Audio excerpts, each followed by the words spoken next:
Hello, everyone. This is the Desert Cardinal here, coming to you from El Paso, Texas. And it's March the 28th, Monday after Easter. Hope everybody had a good holiday weekend with their family or with friends, or, for people who struggle with mental illness, sometimes holidays can be a real bummer. And if that was the case for you, I hope that now that the holiday's over, that you can move on and feel better. Easter. If you're a Christian, it's like Jesus being resurrected. The springtime, we celebrate new life, and the flowers start blooming, our noses start running because of allergies. Different birds migrate in. We see different songbirds outside, and the weather changes a little bit, and the grass starts getting greener. If you live in the desert, the mesquite trees and the cactuses and all of that start doing their thing, and it's just a time. It's a time of change. It's a time of transition, but we're celebrating, new life, and that's kind of like what I wanted to talk about today in lieu of Easter and spring and newness, and to talk about something that's very difficult for us that suffer from a mental illness. Before I go any further, I want to say something to a very special friend of mine who is a subscriber. Her name is Virginia. And Virginia, I just want to tell you, though we've never met, you've been so encouraging with the videos that I've done and subscribing. I just want to give a shout out to you and say thank you, and just hope that you are at peace, and hope for all good things to come to you. You're very special. You and your partner are very special to me, and thank you. So, I want to talk about being positive.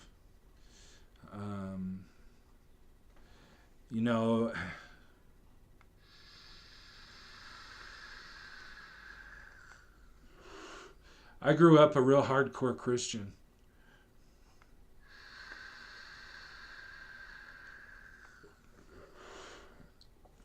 And somewhere along the line, a good part of American Christianity became what they call the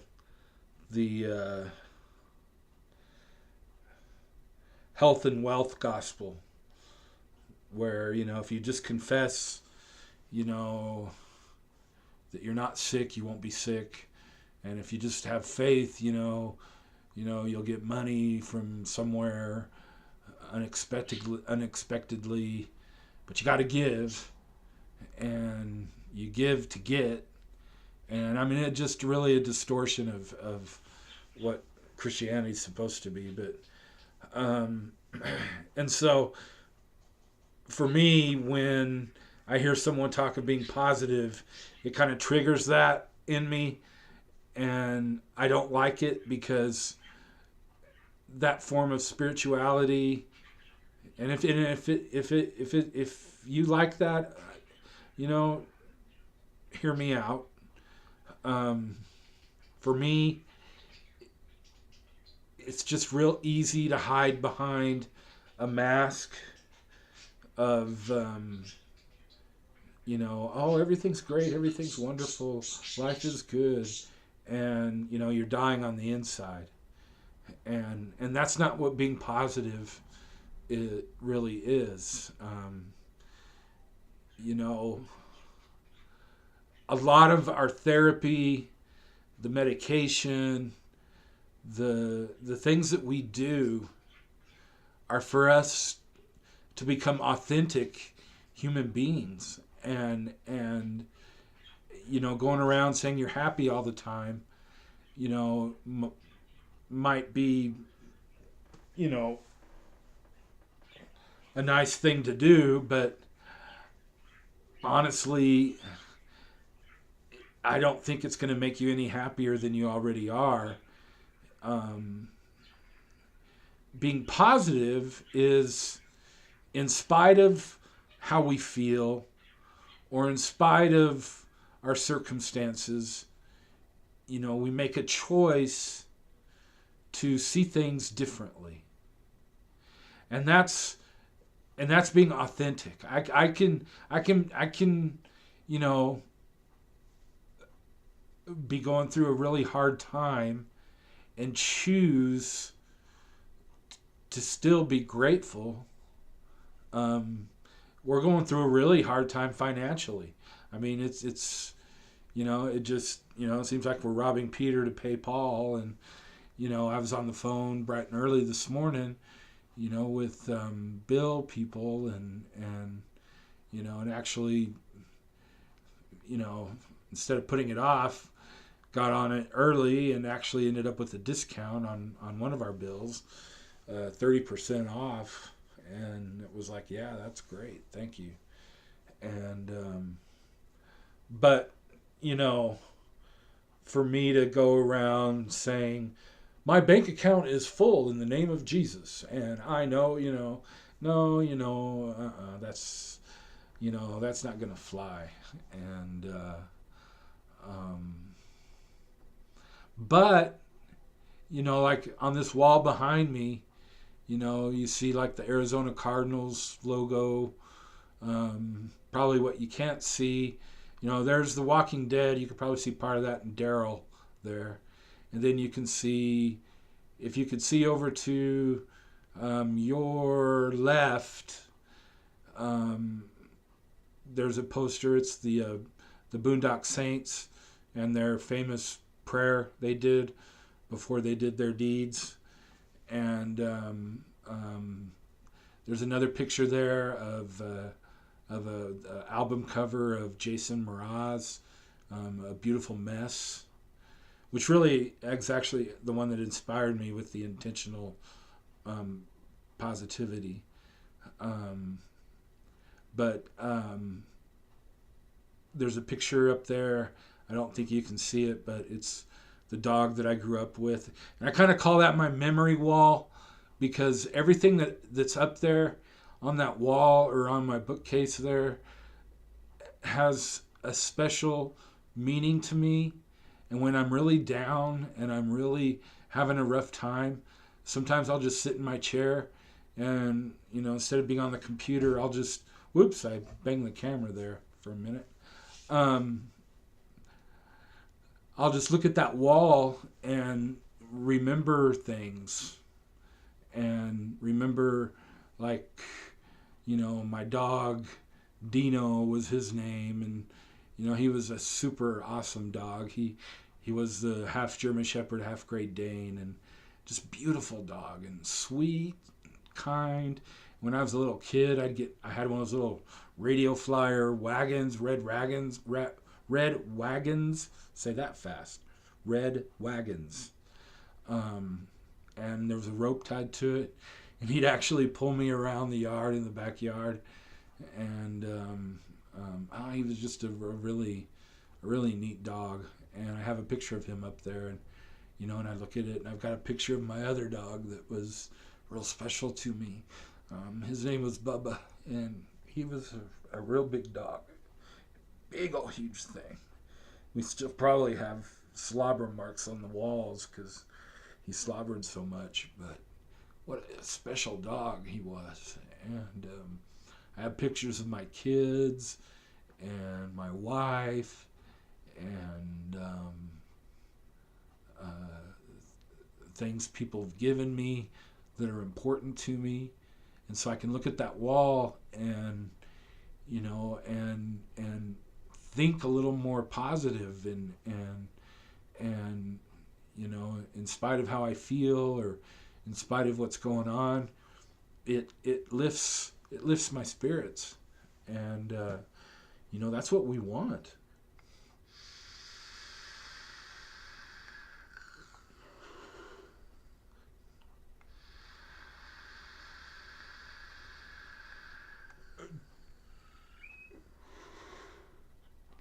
Um, so, you know, I would encourage you, even if it's just a piece of notebook paper, and you sit down and you write down, like a gratitude list of like people or things or whatever. It could be anything, that you're grateful for, and put that up on your wall wherever you sit, or wherever you sleep, or somewhere where you'll see it, every day, and you can look at it. And if you're fortunate enough to have a little corner in your house that's your own, do like I did and just plaster the heck out of it with all kinds of crap. And you know behind each thing that's on this wall back here, there's a story I can tell about it. And my kids will ask me something about, well, how come you have a blah blah blah, well, and we'll talk about it. And um, having a mental illness, I get so pissed when I see these Facebook memes, that just say, just change your attitude, and your attitude determines your altitude. So if your attitude is bad, your altitude will be low. But if your attitude is good, your altitude will be high. So be positive, and maybe that works for some people, but if you have a mental illness, it doesn't work that way. We're just not wired that way. Things could be fine. My relationship with my wife can be great. My relationship with my kids can be great. Financially, we could be, okay. And everybody's healthy, and, nothing really, to complain about. And I feel like shit. And that's because I'm mentally ill. And I cannot predict with any certainty how I'm going to feel tomorrow, or maybe in 6 hours, or maybe in 3 hours, or maybe in 5 minutes, or maybe in 30 seconds. I don't know. I can't predict it. That's why I'm on medicine. That's why I need to exercise, and I don't. That's why I need to eat better. That's why I need to take a shower every day, whether I feel like I can or not. Sometimes that's all we can do. Sometimes the most positive thing we can do in a day is to get in the shower, wash our hair, and if you're a man, shave. I guess if you're a woman, you can shave too. Yeah, let's not go down that road. Now I have pictures in my mind I don't want to have pictures of. But, maybe the only thing you can do is get out of bed and go from the bed to a chair in your, living area, and sit down on your chair and get out of your bed. Maybe that's the most positive thing you can do, but it's a positive thing. And think about those things in terms of being positive. It's like the baby steps thing. I think that came from the what was that movie? What about Bob? I think it was. Baby steps. We're not gonna learn, to run until we, learn how to walk. We don't learn how to walk until we learn how to crawl. And we don't learn how to crawl until we realize that, we're autonomous from our parents. And, being positive is something we have to learn how to do, because we have to do it differently. And it may be different for you, it may be different for me, but there is a way that we can all, start, becoming positive. And like I said, whether it's writing down a note on a notebook paper, the things that you're grateful for, or if you have a little wall and you can put pictures and stuff up on that wall to help remind you of, good things, to help you become positive. That's great, And I'm not saying I'm perfect at it by any stretch, because I'm not. I just recently have started. I heard the phrase somewhere, and I don't know if there's like a thing behind it. I just liked the phrase when I heard it. It was like positivity, no, intentional positivity. And I like that word, intentional, because that means like it takes an act of our will. It takes a choice. And no, I'm not saying that you can choose to be positive. I'm not saying that you can choose to be happy. I am saying that you can choose things that will help you be grateful. You can choose to do things that will help you be happy. You can choose things that will help you to get out of your rut that you're in, emotionally or whatever. I mean, there's things we can do, but I would never say that if you do this, then you'll be positive, or if you do this, you'll be happy, because it doesn't work that way. But we don't want to throw the baby out with the bathwater, and I think too many times, I know for me, I can't be positive. I'm bipolar. I'm PTSD. I'm generalized anxiety disorder, and you're telling me to be positive. Well, yeah, that's right.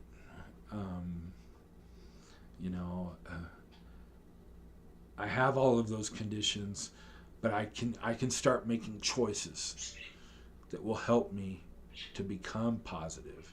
I have a very good friend, and I can tell this friend just about anything. And but I'm very careful now about how much I talk to this friend, because I don't want our relationship to become about me spewing my venting. I do a lot of my venting on Facebook, in my Facebook groups that I'm in.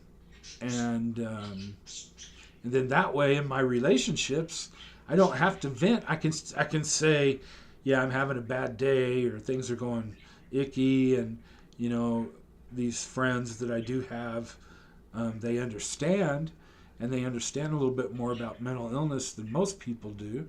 And so, it helps, to have a place where you can go and you can get out your junk, and then focus on the relationships that you do have, that you want to keep, that you want to protect, and not, and not destroy, with some kind of self-destructive behavior. So I'd like to hear your thoughts. As always, my contact information is desertrainbow66@gmail.com. You can find me on Facebook, Paul West. I hope this helped a little bit. I think I want to talk about it for a while. on being positive. And if you guys have ideas of topics and stuff to talk about, let me know, and we will do that. So, you guys take care and have a great day.